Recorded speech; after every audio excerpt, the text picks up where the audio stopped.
歡迎你哋嚟到 Maria 英文讀書會。做完2次直播之後呢，有少少感受想同你哋 share 下嘅。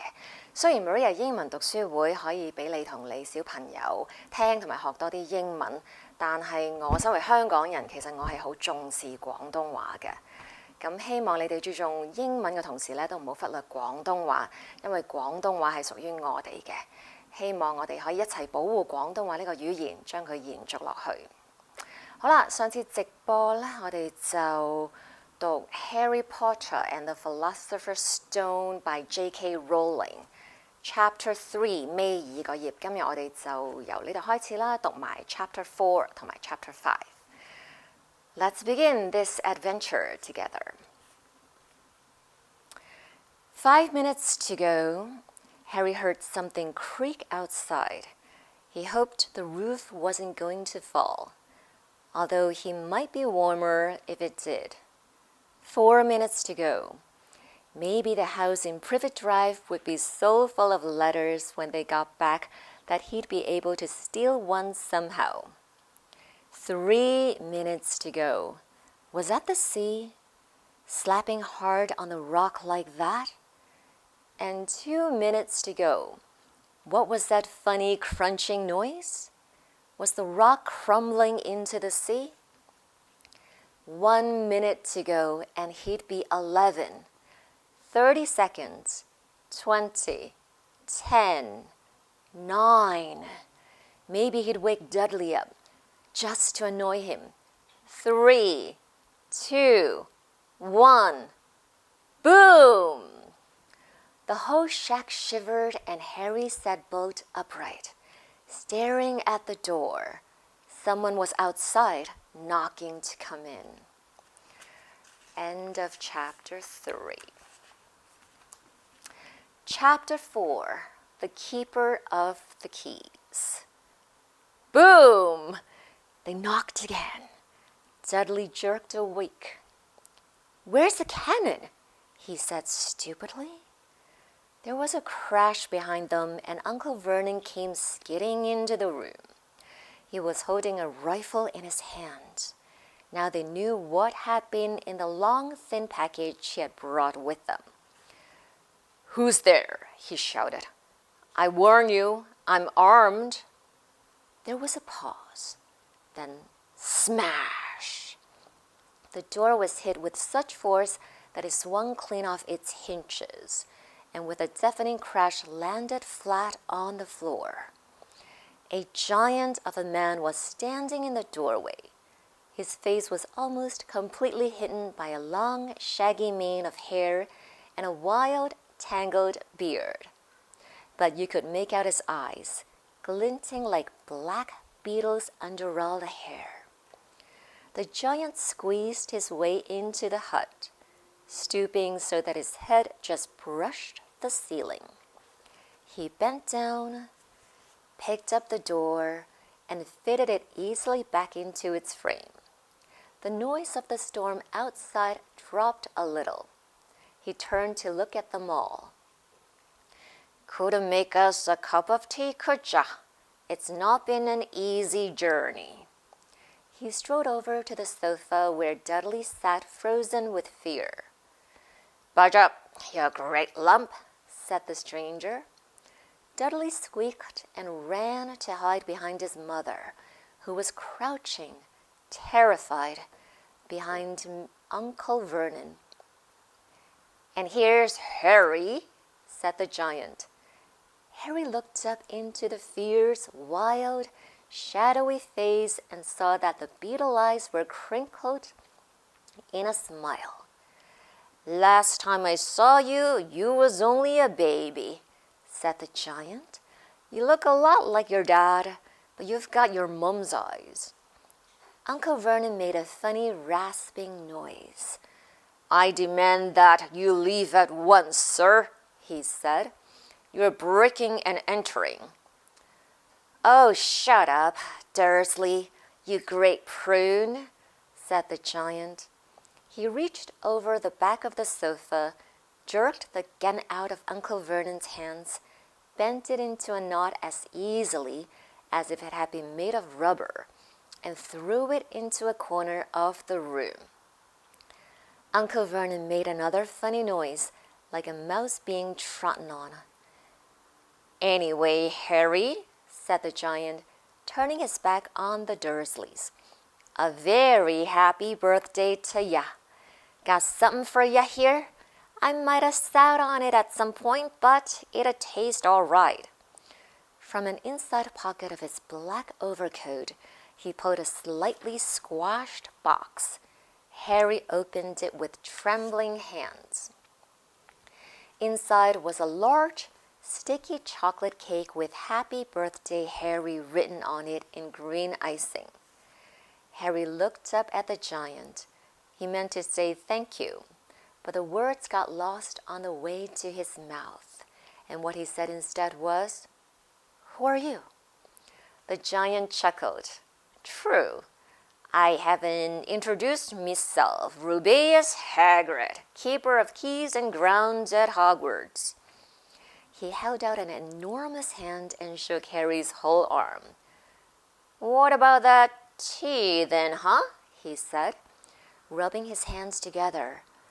"I'd not say no to something stronger if you've got it, mind."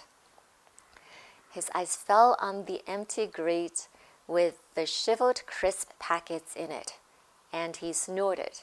He bent down over the fireplace.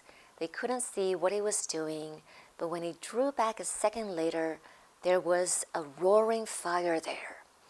It filled the whole damp hut with flickering light, and Harry felt the warmth wash over him, as though he'd sunk into a hot bath. The giant sat back down on the sofa, which sagged under his weight, and began taking all sorts of things out of the pockets of his coat. A copper kettle, a squashy package of sausages, a poker, a teapot, several chipped mugs, and a bottle of some amber liquid which he took a swig from before starting to make tea. Soon the hut was full of the sound and smell of sizzling sausage. Nobody said a thing while the giant was working, but as he slid the first 6 fat, juicy, slightly burnt sausages from the poker, Dudley fidgeted a little. Uncle Vernon said sharply, "Don't touch anything he gives you, Dudley." The giant chuckled darkly. "Your great pudding of a son don't need fattening any more, Dursley, don't worry." He passed the sausages to Harry, who was so hungry. He had never tasted anything so wonderful, but he still couldn't take his eyes off the giant. Finally, as nobody seemed about to explain anything, he said, "I'm sorry, but I still don't really know who you are." The giant took a gulp of tea and wiped his mouth with the back of his hand. "Call me Hagrid," he said. "Everyone does. And like I told ya, I'm keeper of keys at Hogwarts. You know all about Hogwarts, of course." No," said Harry. Hagrid looked shocked. "Sorry," Harry said quickly. "Sorry?"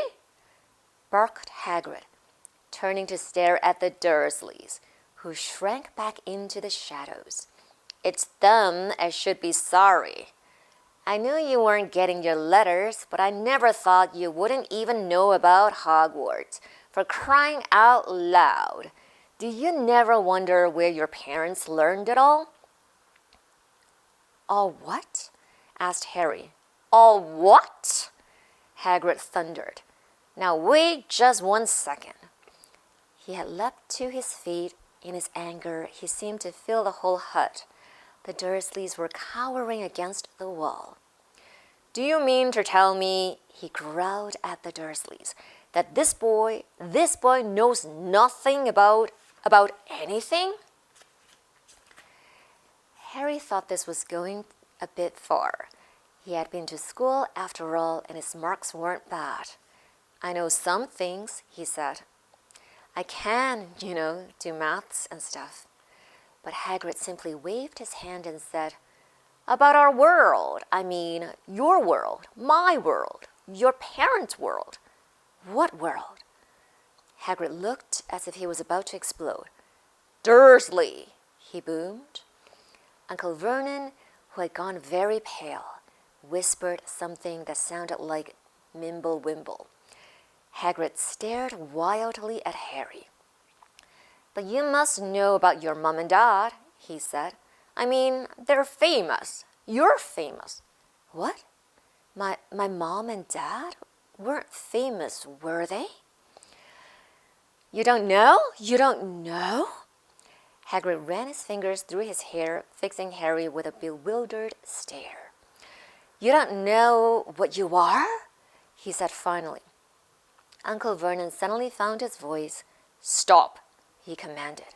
"Stop right there, sir. I forbid you to tell a boy anything." A braver man than Vernon Dursley would have quailed under the furious look Hagrid now gave him. When Hagrid spoke, his every syllable trembled with rage. "You never told him? Never told him what was in the letter Dumbledore left for him? I was there. I saw Dumbledore leave it, Dursley, and you've kept it from him all these years?" "Kept what from me?" said Harry eagerly. "Stop! I forbid you!" yelled Uncle Vernon in panic. Aunt Petunia gave a gasp of horror. "Oh, go boil your heads, both of ya," said Hagrid. "Harry, you're a wizard." There was silence inside the hut. Only the sea and the whistling wind could be heard. "I'm a what?" gasped Harry. "A wizard, of course," said Hagrid, sitting back down on the sofa, which groaned and sank even lower, and a thumping good 'un. "I'd say, once you've been trained up a bit, with a mom and dad like yours, what else would you be? And I reckon it about time you read your letter." Harry stretched out his hand at last to take the yellowish envelope, addressed in emerald green to Mr. H. Potter, the floor, hut on the rock, the sea. He pulled out the letter and read, "Hogwarts School of Witchcraft and Wizardry. Headmaster Albus Dumbledore. Order of Merlin. First Class. Grand Sorcerer. Chief Warlock. Supreme Mugwump. International Confederation of Wizards. Dear Mr. Potter, we are pleased to inform you that you have a place at Hogwarts School of Witchcraft and Wizardry. Please find enclosed a list of all necessary books and equipment. Term begins on 1st of September. We await your owl by no later than 31st of July. Yours sincerely, Minerva McGonagall, Deputy Headmistress." Questions exploded inside Harry's head like fireworks, and he couldn't decide which to ask first. After a few minutes, he stammered, "What does it mean? They await my owl?" "Galloping Gorgons, that reminds me," said Hagrid, clapping a hand to his forehead with enough force to knock over a cart horse, and from yet another pocket inside his overcoat he pulled an owl, a real, live, rather ruffled-looking owl, a long quill and a roll of parchment. With his tongue between his teeth, he scribbled a note which Harry could read upside down. Dear Mr. Dumbledore, given Harry his letter, taking him to buy his things tomorrow. Weather's horrible, hope you're well, Hagrid. Hagrid rolled up the note, gave it to the owl, which clammed it in its beak, went to the door and threw the owl out into the storm. Then he came back and sat down as though he was as normal as talking on the telephone. Harry realized his mouth was open and closed it quickly. Where was I? Said Hagrid. But at that moment, Uncle Vernon, still ashen-faced but looking very angry, moved into the firelight. He's not going, he said. Hagrid grunted. I'd like to see great Michael like you stop him, he said. A what? Said Harry, interested. A muggle, said Hagrid. It's what we call non-magic folk like them, and it's your bad luck you grew up in a family of the biggest muggles I ever laid eyes on. We swore when we took him in we'd put a stop to that rubbish, said Uncle Vernon. Swore we'd stamp it out of him, wizard indeed. You knew? Said Harry. You knew I'm a wizard? Knew? Shrieked Aunt Petunia suddenly. Knew? Of course we knew. How could you not be, my dreaded sister, being what she was? Oh, she got a letter just like that and disappeared off to that school, and came home every holiday with pockets full of frog spawn, turning teacups into rats. I was the only one who saw her for what she was, a freak. But for my mother and father, oh no, it was Lily this, Lily that. They were proud of having a witch in the family. She stopped to draw a deep breath and then went ranting on. It seemed she had been wanting to say all this for years. Then she met that Potter at school, and they left and got married and had you. And of course, I knew you'd just be the same, just as strange, just as abnormal. And then, you please, she went and got herself blown up and got landed with you. Harry had gone very white. As soon as he found his voice, he said, blown up? You told me they died in a car crash. Car crash? Roared Hagrid, jumping up so angrily that the Dursleys scuttled back to their corner. How could a car crash kill Lily and James Potter? It's an outrage, a scandal. Harry Potter had not knowing his own story when every kid in our world knows his name. But why? What happened? Harry asked urgently. The anger faded from Hagrid's face. He looked suddenly anxious. I never expected this, he said, in a low, worried voice. I had no idea. When Dumbledore told me there might be trouble getting hold of ya, how much ya didn't know. Ah, Harry, I don't know if I'm the right person to tell ya, but someone's gotta. You can't go off to Hogwarts not knowing. He threw a dirty look at the Dursleys. Well, it's best you know as much as I can tell ya. Mind, I can't tell you everything. It's a great mystery, parts of it. He sat down, stared into the fire for a few seconds, and then said, It begins, I suppose, with a person called, but it's incredible you don't know his name. Everyone in our world knows. Who? Well, I don't like saying the name if I can help it. No one does. Why not? Gulping gargoyles, Harry. People are still scared. Blimey, this is difficult. See, there was this wizard who went bad, as bad as you could go. Worse and worse. His name was? Hagrid gulped, but no words came out. Could you write it down? Harry suggested. Nah, can't spell it. All right, Voldemort. Hagrid shuddered. Don't make me say it again.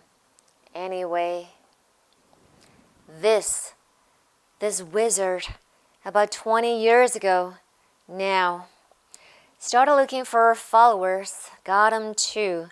Some were afraid, some just wanted a bit of his power, 'cause he was getting himself power, all right? Dark days, Harry. Didn't know who to trust. Didn't dare get friendly with strange wizards or witches. Terrible things happened. He was taking over. Course, some stood up to him and he killed them horribly. One of the only safe places left was Hogwarts. Reckon Dumbledore's the only one you know who was afraid of. didn't dare try taking the school. Not just then anyway. Now, your mom and dad were as good a witch and wizard as I ever knew. Heard boy and girl at Hogwarts in their day. Suppose the mystery is why you-know-who never tried to get him on his side before. Probably knew they were too close to Dumbledore to want anything to do with the dark side. Maybe he thought he could persuade them. Maybe he just wanted them out of the way. All anyone knows is he turned up in the village where you was all living on Halloween 10 years ago. You was just a year old. He came to your house and Hagrid suddenly pulled out a very dirty, spotted handkerchief and blew his nose with a sound like a foghorn. Sorry, he said, but it's that sad. Knew your mom and dad and nicer people you could have found anyway. You know who killed them, and this is the real mystery of the thing. He tried to kill you too. Wanted to make a clean job of it, I suppose. But maybe he just liked killing by then, but he couldn't do it. Never wondered how you got that mark on your head? That was no ordinary cut. That's what you get when a powerful, evil curse touches you. Took care of your mom and dad and your house even. But it didn't work on you. And that's why you're famous, Harry. No one ever lived after he decided to kill him. No one except you. And he'd killed some of the best witches and wizards of the age. The McKinnons, the Bones, the Prewett, and you was only a baby, and you lived. Something very painful was going on in Harry's mind. As Hagrid's story came to a close, he saw again the blinding flash of green light, more clearly than he had ever remembered it before. And he remembered something else. For the first time in his life, a high, cold, cruel laugh. Hagrid was watching him sadly. Took you from the ruined house myself on Dumbledore's orders, brought you to this lot. Load of old tosh, said Uncle Vernon. Harry jumped. He had almost forgotten that the Dursleys were there. Uncle Vernon certainly seemed to have got back his courage. He was glaring at Hagrid, and his fists were clenched. Now you listen here, boy, he snarled. I accept there's something strange about you. Probably nothing a good beating wouldn't have cured. And as for all this about your parents, well, they were weirdos, no denying it. And the world's better off without them, in my opinion. As for all they got, getting mixed up with these wizarding types, just what I expected. Always knew they'd come to a sticky end. But at that moment, Hagrid leapt from the sofa and drew a battered pink umbrella from inside his coat. Pointing this at Uncle Vernon like a sword, he said, I'm warning ya, Dursley, I'm warning ya. One more word. In danger of being speared on the end of an umbrella by a bearded giant, Uncle Vernon's courage failed again. He flattened himself against the wall and fell silent. That's better, said Hagrid, breathing heavily and sitting back down on the sofa, which this time sagged right down to the floor. Harry, meanwhile, still had questions to ask, hundreds of them. But what happened to you-know-who? Good question, Harry. Disappeared, vanished. Same night he tried to kill you. Makes you even more famous. That's the biggest mystery, see? He was getting more and more powerful. Why he'd go? Some say he died. Codswallop, in my opinion. Dunno if he had enough human left in him to die. Some say he's still out there, biding his time, but I don't believe it. People who was on his side came back to ours. Some of them came out of kind of trances. don't reckon they could have done if he was coming back. Most of us reckon he's still out there somewhere but lost his powers. Too weak to carry on, 'cause something about you finished him, Harry. There was something going on that night he hadn't counted on. I don't know what it was, no one does, but something about you stumped him all right. Hagrid looked at Harry with warmth and respect blazing in his eyes, but Harry, instead of feeling pleased and proud, felt quite sure he had been a horrible mistake. A wizard? Him? How could he possibly be? He spent his life being clouted by Dudley and bullied by Aunt Petunia and Uncle Vernon. If he was really a wizard, why hadn't they been turned into warty toads every time they tried to lock him in his cupboard? If he had once defeated the greatest sorcerer in the world, how come Dudley had always been able to kick him around like a football? Hagrid, he said quietly, I think you must have made a mistake. I don't think I can be a wizard. To his surprise, Hagrid chuckled. Not a wizard, huh? Never made things happen when you was scared or angry? Harry looked into the fire. Now he came to think about it. Every odd thing that had ever made his aunt and uncle furious with him had happened when he, Harry, had been upset or angry. Chased by Dudley's gang, he had somehow found himself out of their reach. Dreading going to school with that ridiculous haircut, he had managed to make it grow back. And the very last time Dudley had hit him, hadn't he got his revenge? Without even realizing he was doing it? Hadn't he set a boa constrictor on him? Harry looked back at Hagrid, smiling, and saw that Hagrid was positively beaming at him. See? Said Hagrid. Harry Potter not a wizard, you wait. You'll be right famous at Hogwarts. But Uncle Vernon wasn't going to give in without a fight. Haven't I told you he's not going? He hissed. He's going to Stonewall High, and he'll be grateful for it. I've read those letters, and he needs all sorts of rubbish. Spell books and wands and...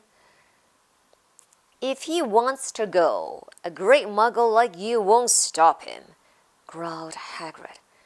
Stop Lily and James Potter's son going to Hogwarts? You're mad. His name's been down ever since he was born. He's off to the finest school of witchcraft and wizardry in the world. 7 years there and he won't know himself. He'll be with youngsters of his own sort for a change. And he'll be under the greatest headmaster Hogwarts ever had, Albus Dumbledore. I'm not paying for some crackpot old fool to teach him magic tricks, yelled Uncle Vernon. But he had finally gone too far. Hagrid seized his umbrella and whirled it over his head. Never, he thundered, insult Albus Dumbledore in front of me. He brought the umbrella swishing down through the air to point at Dudley. There was a flash of violet light, a sound like a firecracker, a sharp squeal. Next second, Dudley was dancing on the spot with his hands clasped over his fat bottom, howling in pain. When he turned his back on them, Harry saw a curly pig's tail poking through a hole in his trousers. Uncle Vernon roared, pulling Aunt Petunia and Dudley into the other room. He cast one last terrified look at Hagrid and slammed the door behind them. Hagrid looked down at his umbrella and stroked his beard. Shouldn't have lost me temper, he said ruefully. But it didn't work anyway. Meant to turn him into a pig, but I suppose he was so much like a pig anyway, there wasn't much left to do. He cast a sideways look at Harry under his bushy eyebrows. Be grateful if you didn't mention that to anyone at Hogwarts, he said. I'm not supposed to do magic, strictly speaking. I was allowed to do a bit to follow you and get your letters to you and stuff. One of the reasons I was so keen to take on the job. Why aren't you supposed to do magic? Asked Harry. Oh, well, I was at Hogwarts myself, but I got expelled. To tell you the truth, in my third year, they snapped my wand in half and everything. But Dumbledore let me stay as a gamekeeper. Great man, Dumbledore. Why were you expelled? It's getting late and we've got lots to do tomorrow, said Hagrid loudly. Gotta get up to town, get all your books and that. He took off his thick black coat and threw it to Harry. You can keep under that, he said. Don't mind if it wriggles a bit. I think I still got a couple of dorm mice in one of them pockets. So that was the end of chapter 4. Let's continue with chapter 5, Diagon Alley. Harry woke early the next morning. Although he could tell it was daylight, he kept his eyes shut tight. It was a dream, he told himself firmly. I dreamed a giant called Hagrid came to tell me I was going to a school for wizards. When I open my eyes, I'll be at home in my cupboard. There was suddenly a loud tapping noise, and there's Aunt Petunia knocking on the door. Harry thought, his heart sinking, but he still didn't open his eyes. It had been such a good dream. Tap, tap, tap. All right, Harry mumbled, I'm getting up. He sat up, and Hagrid's heavy coat fell off him. The hut was full of sunlight. The storm was over. Hagrid himself was asleep on the collapsed sofa, and there was an owl rapping its claw on the window, a newspaper held in its beak. Harry scrambled to his feet, so happy he felt as though a large balloon was swelling inside him. He went straight to the window and jerked it open. The owl swooped in and dropped the newspaper on top of Hagrid, who didn't wake up.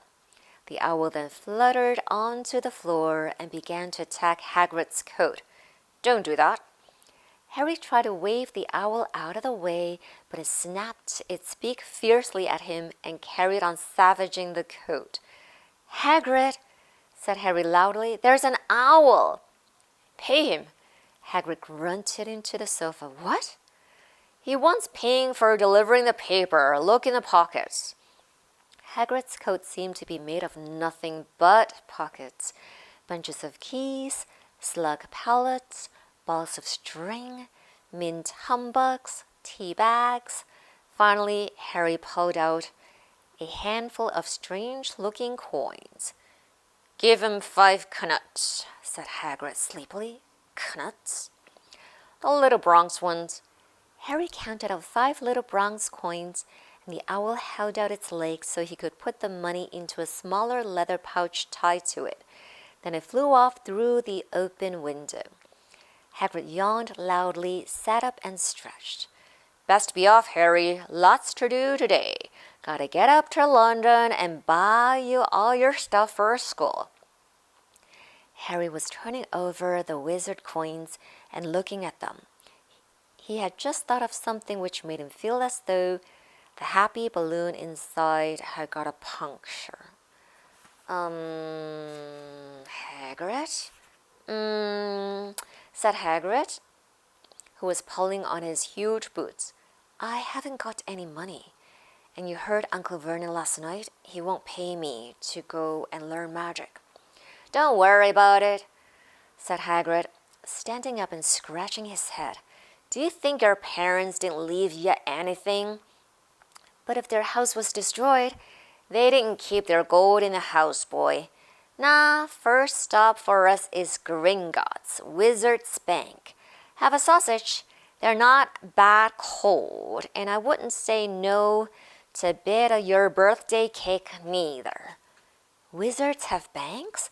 Just the one, Gringotts, run by goblins. Harry dropped the bit of sausage he was holding. Goblins? Yeah. So you'd be mad to try and rob it, I'll tell you that. Never mess with goblins, Harry. Gringotts is the safest place in the world for anything you want to keep safe, except maybe Hogwarts. As a matter of fact, I gotta visit Gringotts anyway, for Dumbledore. Hogwarts business.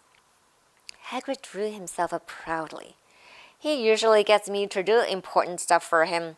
Fetching ya, getting things from Gringotts. Knows he can trust me, see? Got everything? Come on then. Harry followed Hagrid out onto the rock. The sky was quite clear now and the sea gleamed in the sunlight. The boat Uncle Vernon had hired was still there, with a lot of water in the bottom after the storm.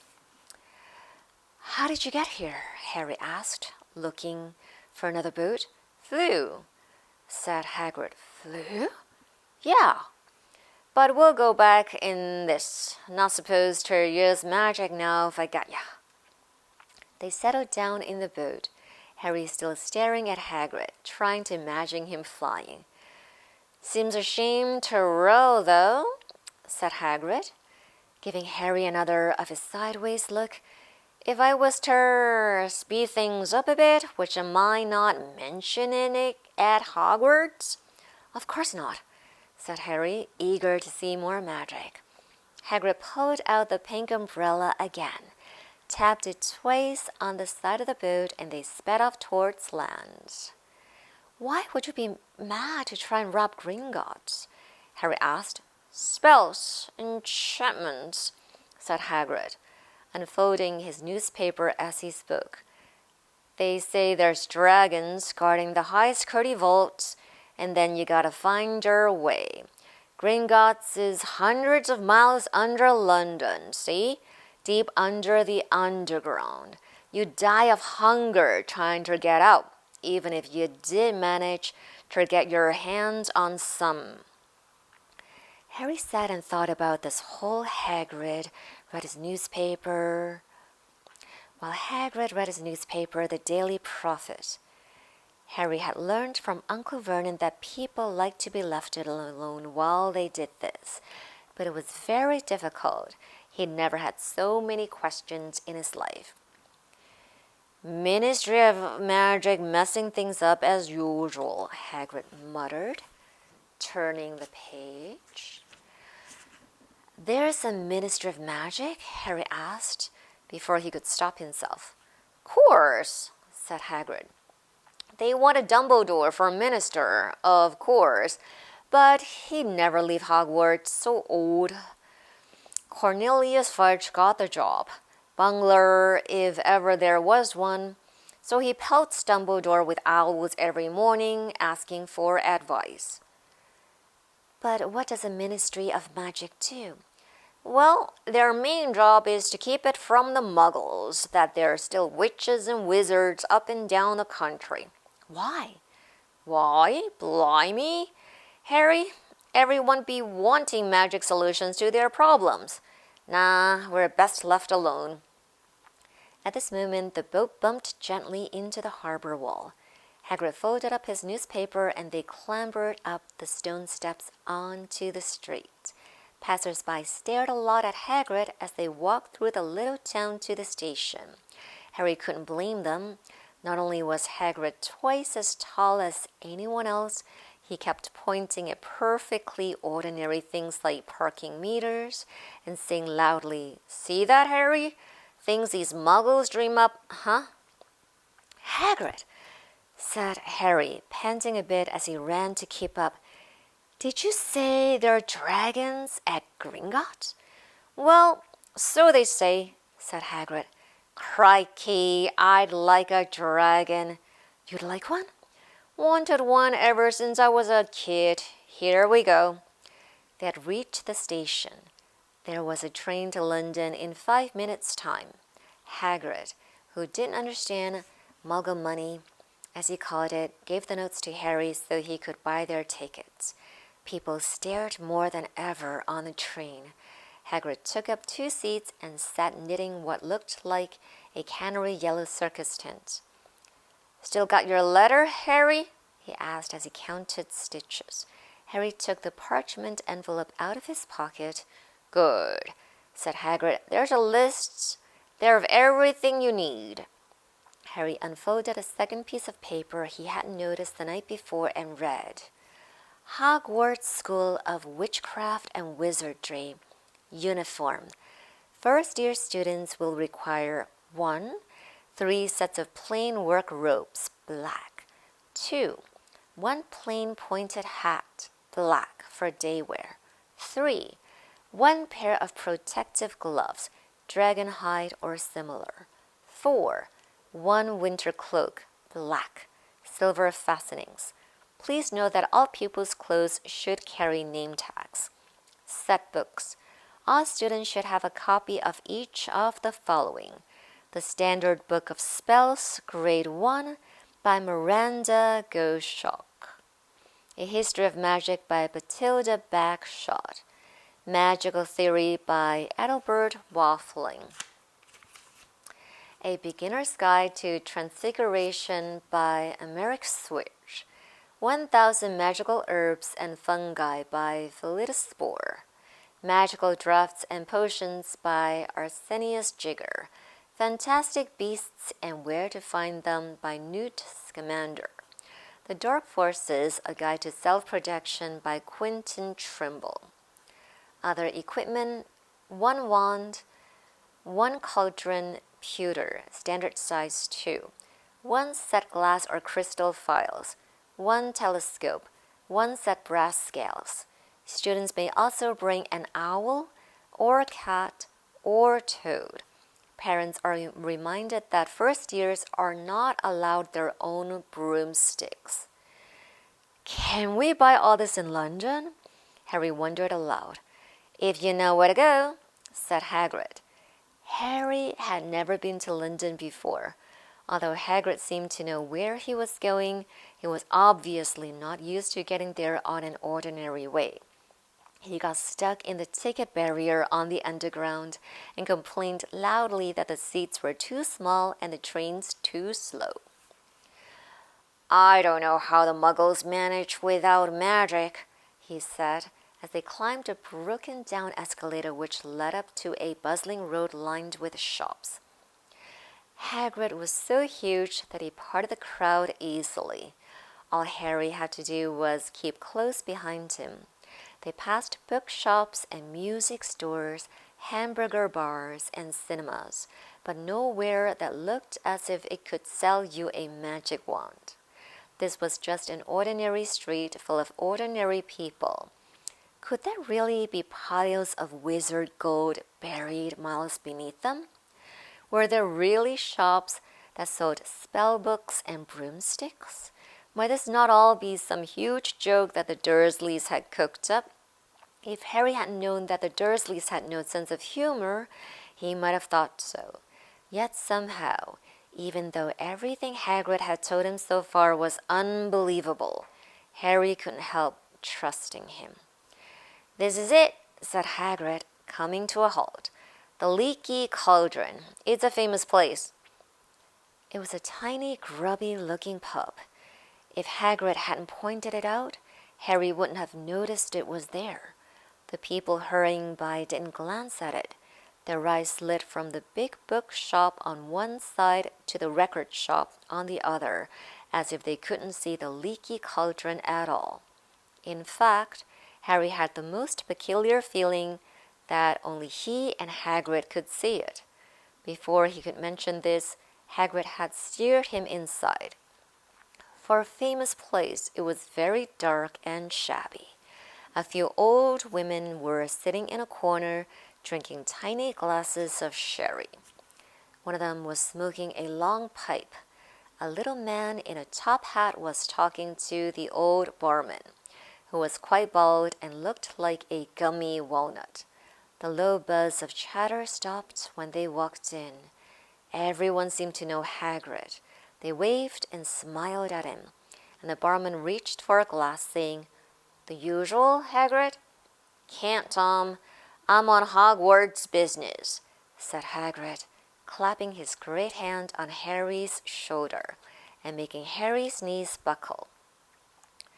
"Good Lord," said the barman, peering at Harry. Can this be? The leaky cauldron had suddenly gone completely still and silent. "Bless my soul," whispered the old barman. "Harry Potter, what an honor." He hurried out from behind the bar, rushed towards Harry and seized his hand, tears in his eyes. "Welcome back, Mr. Potter, welcome back." Harry didn't know what to say. Everyone was looking at him.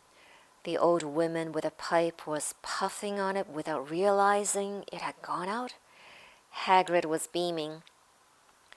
Then there was a great scraping of chairs, and next moment, Harry found himself shaking hands with everyone in the leaky cauldron.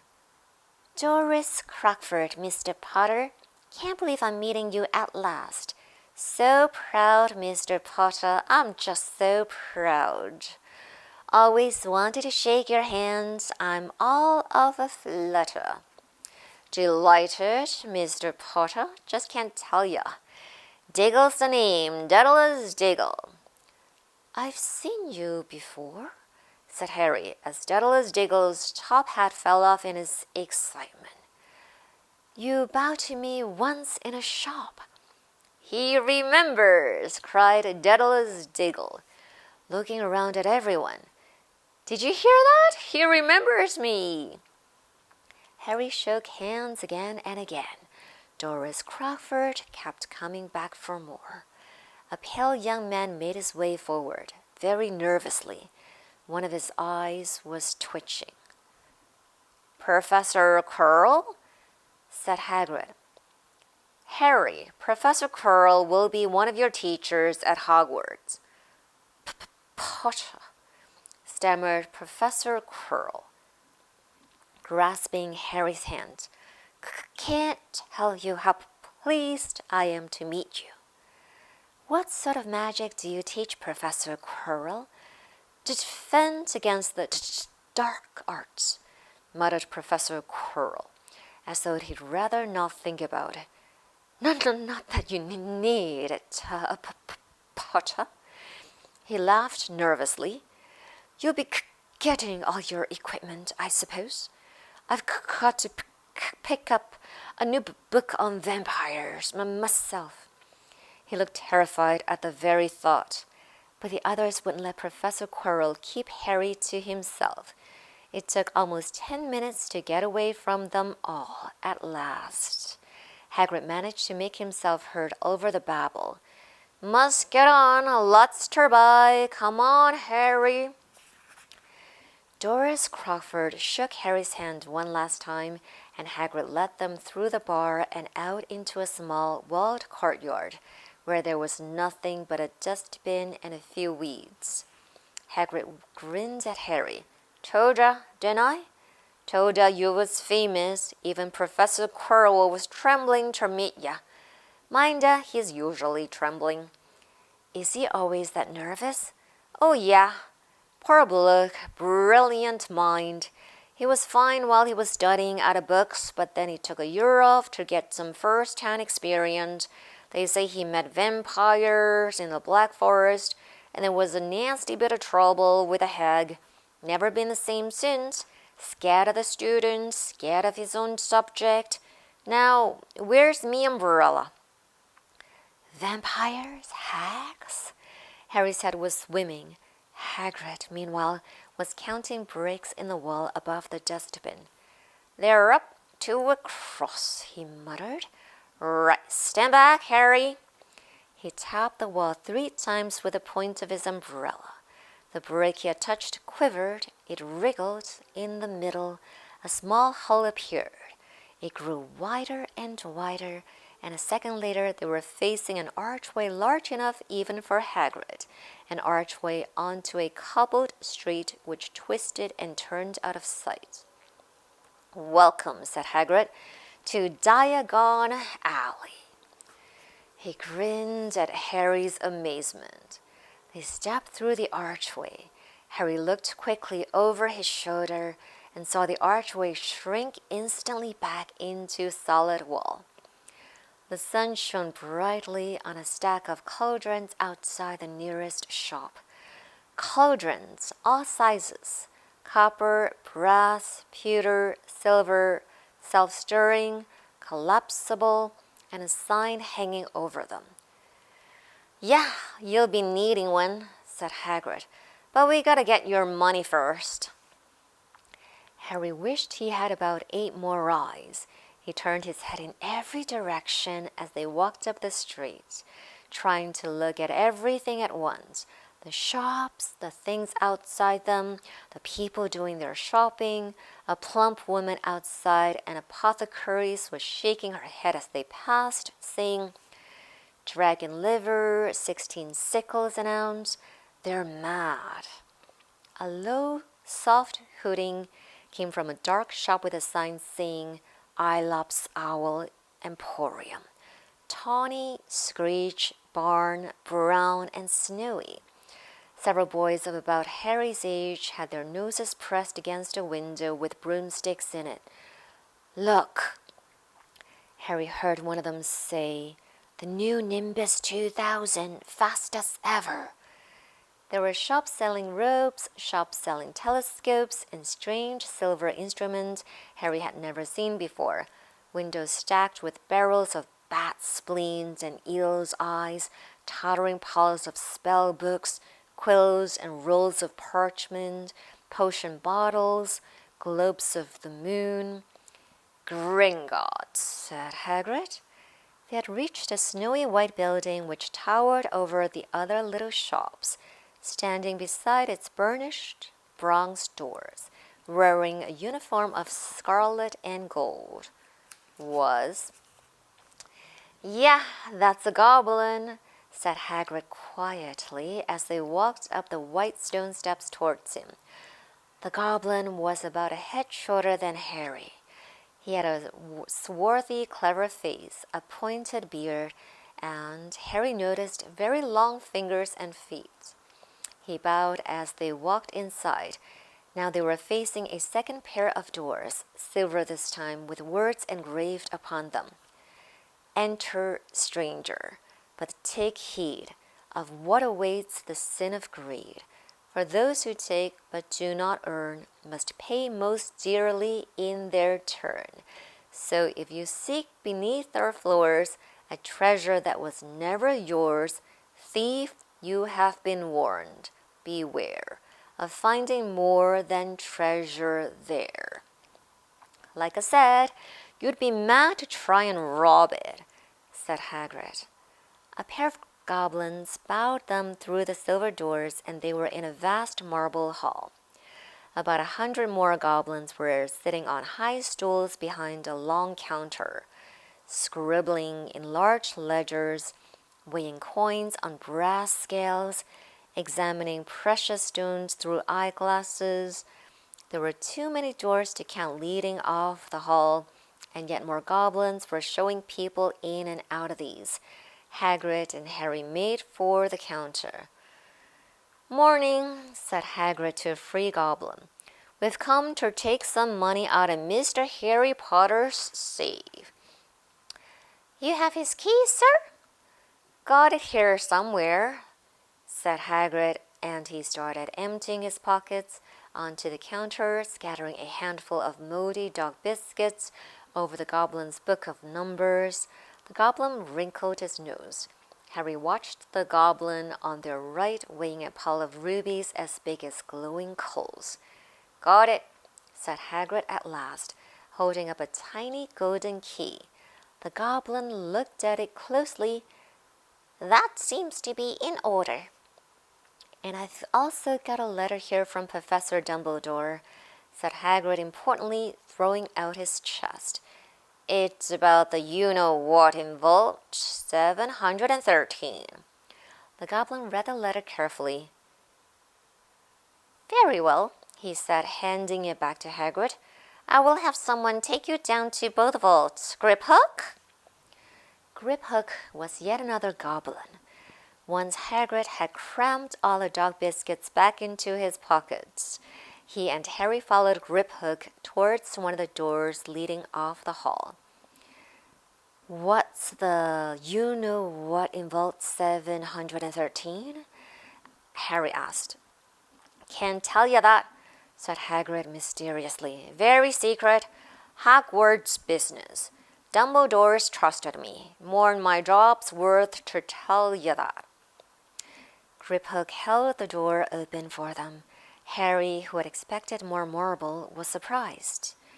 They were in a narrow stone passageway lit with flaming torches.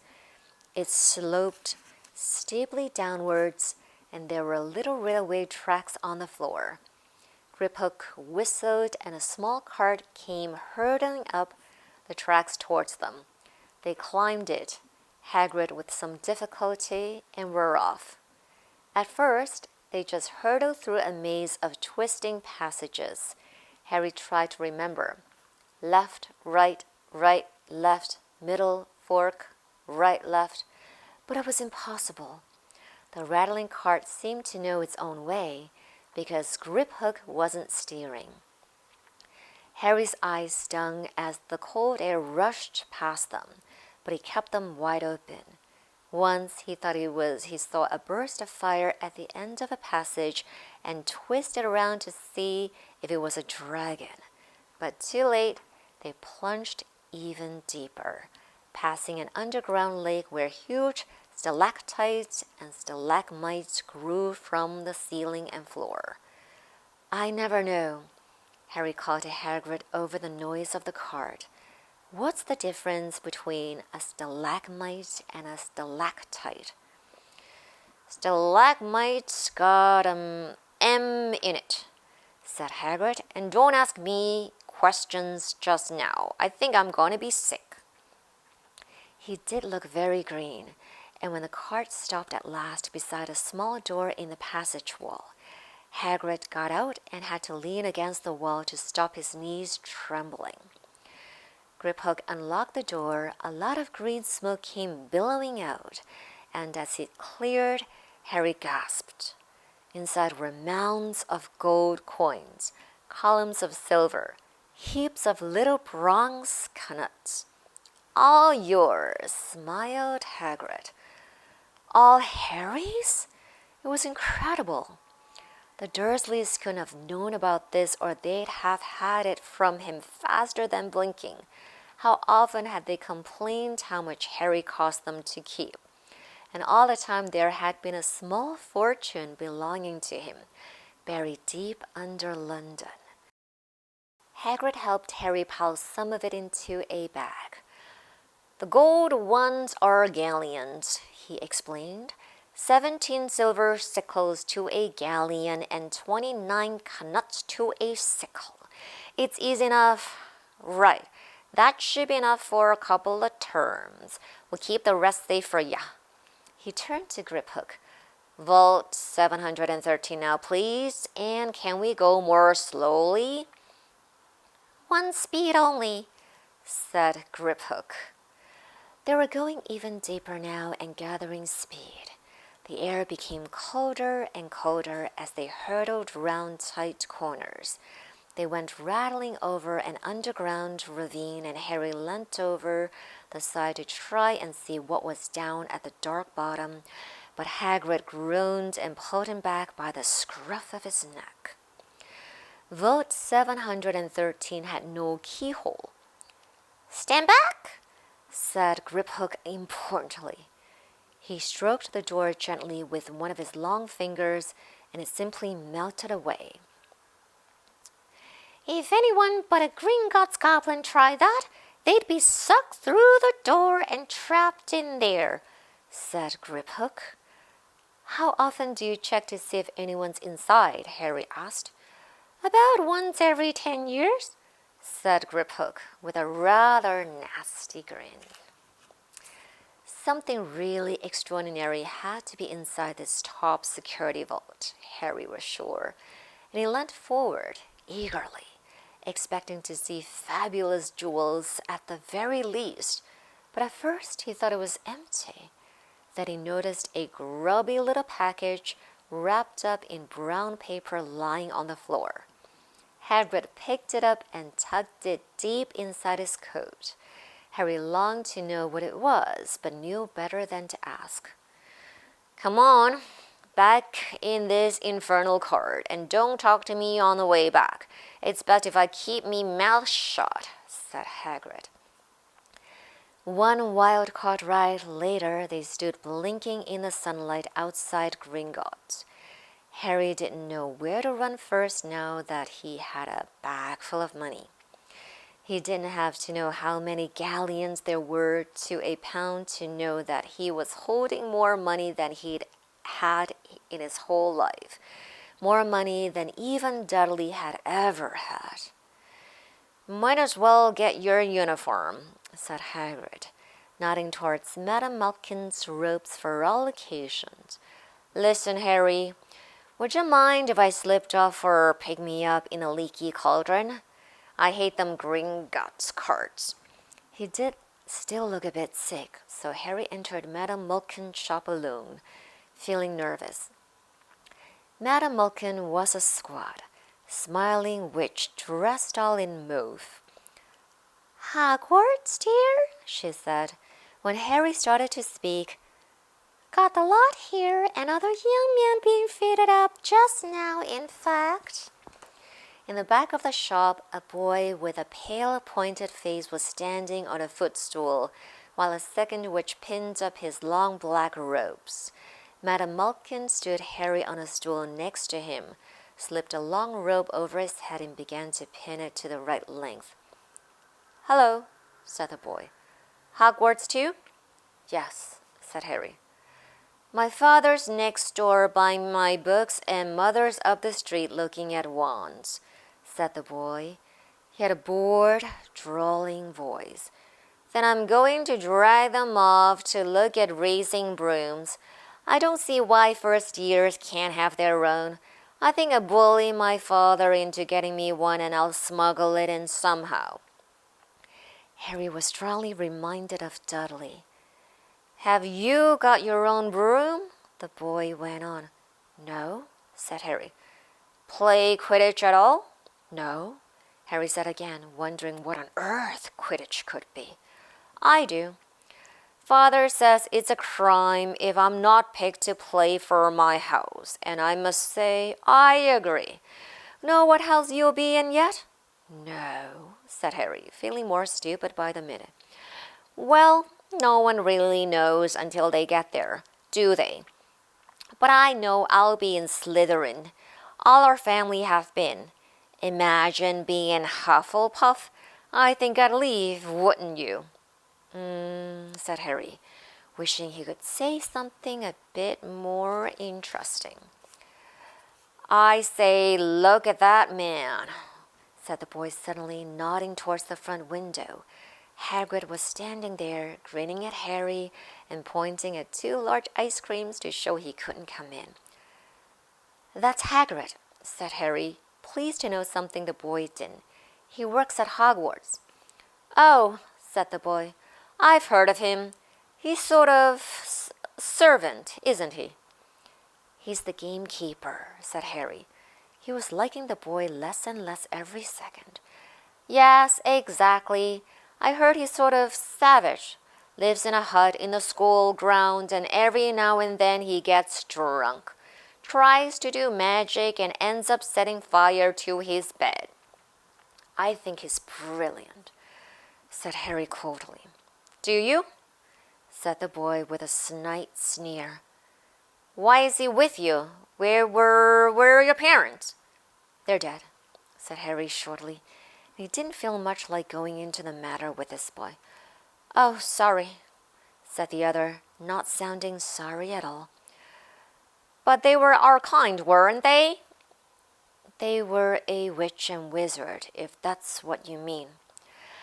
I really don't think they should let the other sort in, do you? They're just not the same. They've never been brought up to know our ways. Some of them have never even heard of Hogwarts until they get the letter. Imagine. I think they should keep it in the old wizarding families.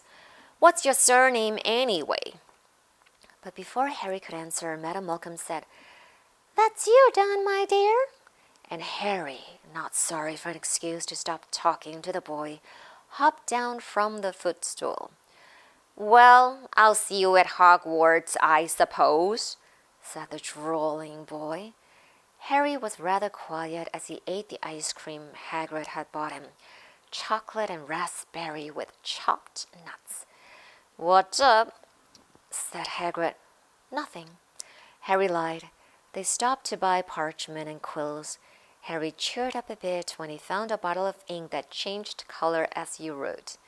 When they had left the shop, he said, "Hagrid, what's Quidditch?" "Blimey, Harry, I keep forgetting how little you know, not knowing about Quidditch." "Don't make me feel worse," said Harry. He told Hagrid about the pale boy in Madame Malkin's. "And he said people from Muggle families shouldn't even be allowed in. You're not from a Muggle family. If he'd known who you were, he's grown up knowing your name if his parents are wizard and folk. You saw him in a leaky cauldron. Anyway, what does he know about it? Some of the best I ever saw were the only ones with magic in them, in a long line of muggles. Look at your mom. Look what she had for her sister." "So what's Quidditch?" "It's our sport, wizard sport. It's like football in the Muggle world. Everyone follows Quidditch. Played up in the air on broomsticks, and there's 4 balls. Sort of hard to explain the rules." "And what are Slytherin and Hufflepuff?" "Schoolhouses. There's 4. Everyone says Hufflepuff are a lot of duffers, but—" "I bet I'm in Hufflepuff," said Harry gloomily. "Better Hufflepuff than Slytherin," said Hagrid darkly. "There's not a single witch or wizard who went bad who wasn't in Slytherin. You know who was one?" You know who was at Hogwarts?" "Yeah, years and years ago," said Hagrid. They bought Harry's school books in a shop called Flourish and Blots, where the shelves were stacked to the ceiling with books as large as paving stones bound in leather, books the size of postage stamps in covers of silk, books full of peculiar symbols, and a few books with nothing in them at all. Even Dudley, who never read anything, would have been wild to get his hands on some of these. Hagrid almost had to drag Harry away from curses and counter-curses. Bewitch your friends and befuddle your enemies with the latest revenges, hair loss, jelly legs, tongue-tying, and much, much more by Professor Vindictus Viridian. I was trying to find out how to curse Dudley. "I'm not saying that's not a good idea, but you're not to use magic in the Muggle world except in very special circumstances," said Hagrid. "And anyway, you couldn't work any of them curses yet. You'll need a lot more study before you get to that level." Hagrid wouldn't let Harry buy a solid gold cauldron either. "It says pewter on your list." But they got a nice set of scales for weighing potion ingredients and a collapsible brass telescope. Then they visited the Apothecaries, which was fascinating enough to make up for its horrible smell. A mixture of bad eggs and rotted cabbages. Barrels of slimy stuff stood on the floor. Jars of herbs, dried roots, and bright powders lined the walls. Bundles of feathers, strings of fangs, and snarled claws hung from the ceiling. While Hagrid asked the man behind the counter for a supply of some basic potion ingredients for Harry, Harry himself examined silver unicorn horns at 21 galleons each and a minuscule, glittery black beetle eyes, 5 knuts a scoop. Outside the Apothecaries, Hagrid checked Harry's list again. "Just your wand left. Oh, yeah. And I still haven't got ya a birthday present." Harry felt himself go red. "You don't have to." "I know I don't have to. Tell you what, I'll get your animal. Not a toad. Toads went out of fashion years ago. You'd be laughed at. I don't like cats. They make me sneeze.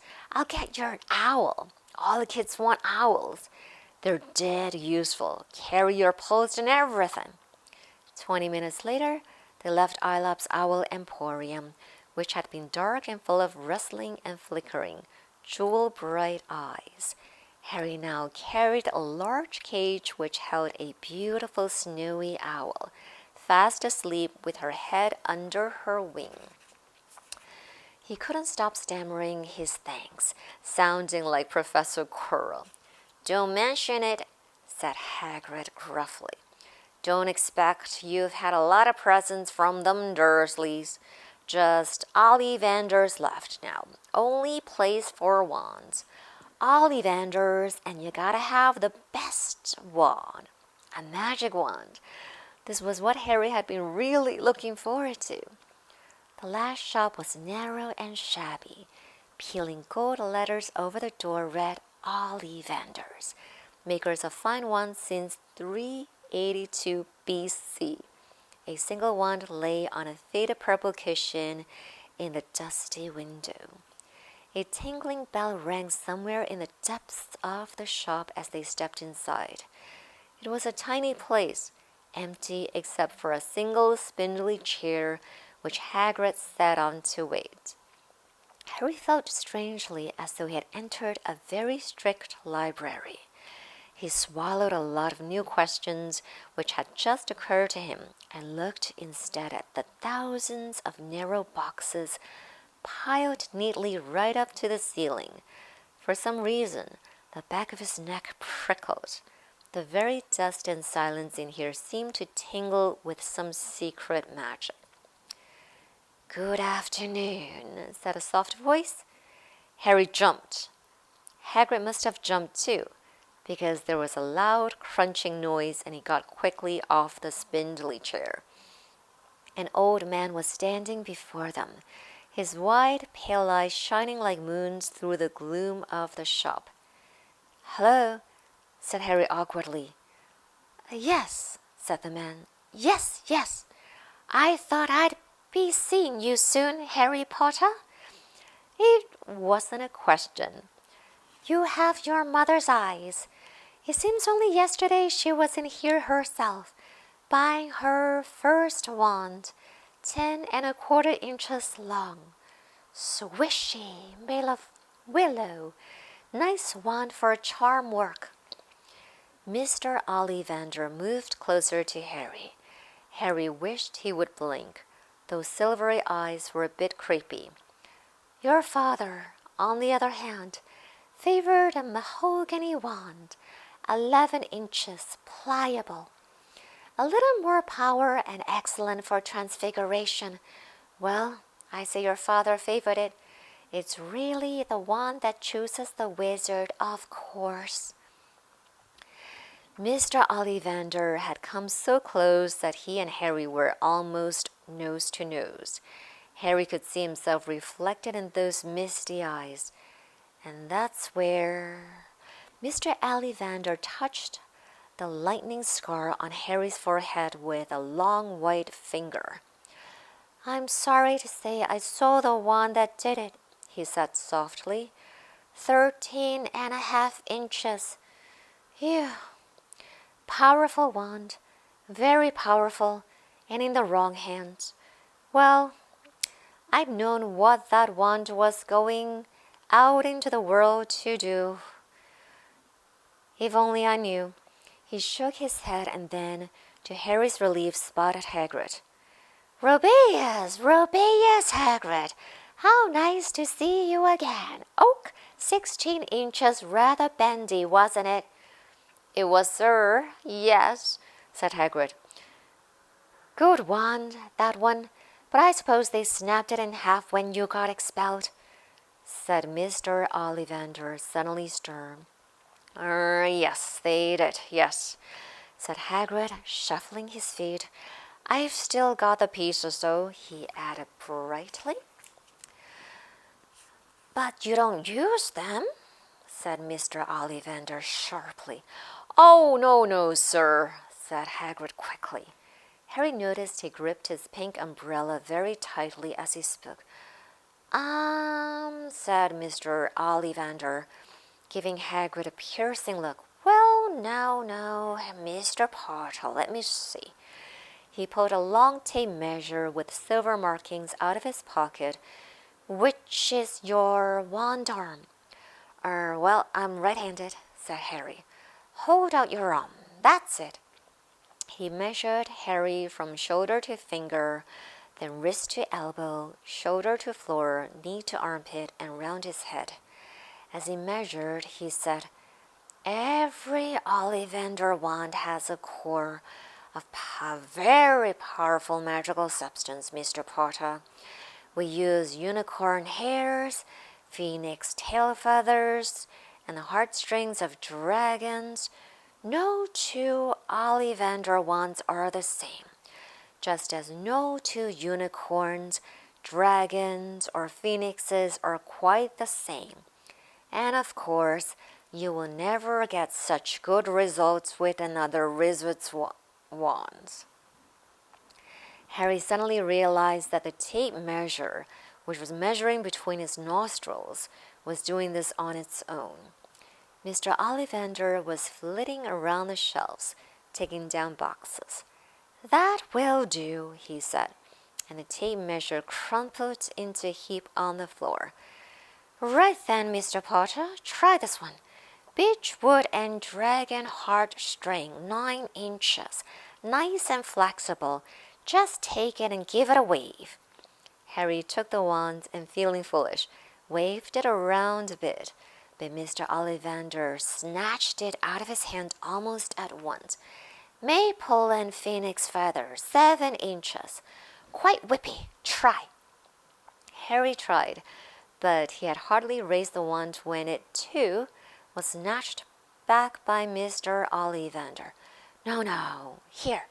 Ebony and unicorn hair, 8.5 inches, springy. Go on, try it out. Harry tried and tried. He had no idea what Mr. Ollivander was waiting for. The pile of tried wands was mounting higher and higher on the spindly chair. But the more wands Mr. Ollivander pulled from the shelves, the happier he seemed to become. Tricky customer, huh? Not to worry. We'll find the perfect match here somewhere. I wonder now. Yes, why not? Unusual combination.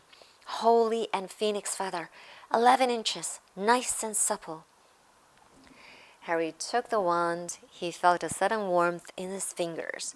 He raised the wand above his head, brought it swishing down through the dusty air, and a stream of red and gold sparks shot from the end like a firework, throwing dancing spots of light onto the walls. Hagrid whooped and clapped, and Mr. Ollivander cried, Oh, bravo! Yes, indeed. Oh, very good. Well.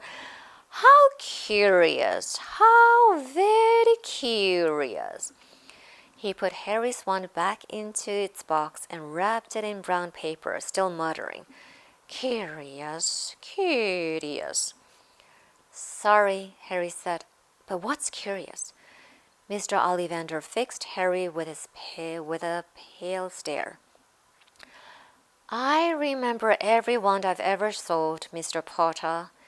Every single wand. It so happens that the phoenix whose tail feather is in your wand gave another feather, just one other.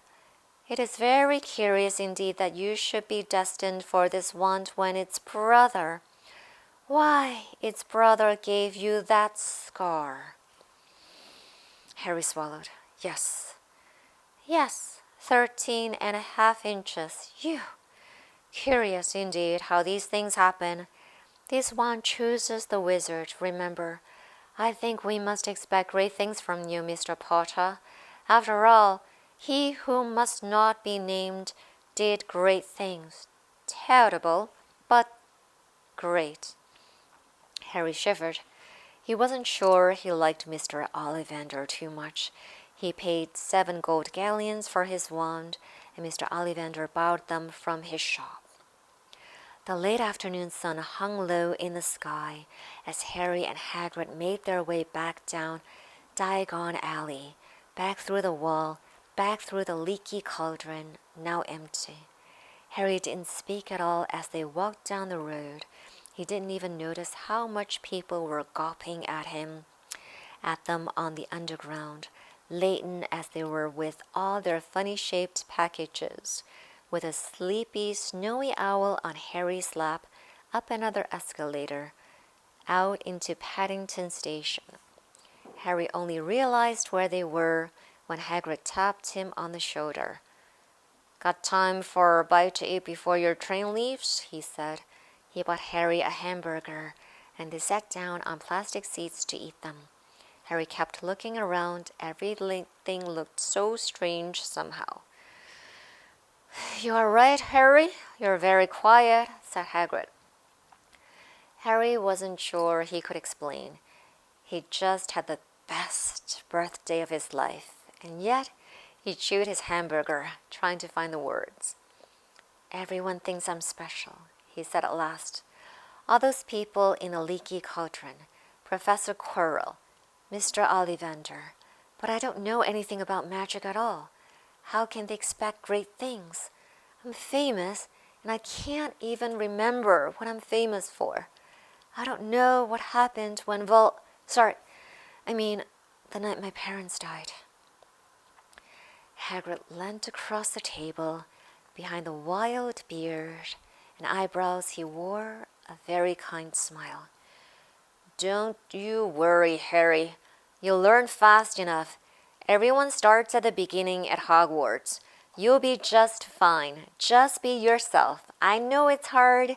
You've been singled out, and that's always hard. But you'll have a great time at Hogwarts. I did. Still do, as a matter of fact." Hagrid helped Harry onto the train that would take him back to the Dursleys, then handed him an envelope. "Your ticket for Hogwarts," he said. "1st of September. Dursleys. Send me a letter. 1st of September. King's Cross. It's all on your ticket. Any problems with the Dursleys, send me a letter with your owl. She'll know where to find me. See you soon, Harry." The train pulled out of the station. Harry wanted to watch Hagrid until he was out of sight. He rose in his seat and pressed his nose against the window. But he blinked and Hagrid had gone. End of chapter 5. Hope you enjoyed it. 好啦，今次 Maria 英文讀書會差唔多時間啦，我哋下一次再見。See you next time.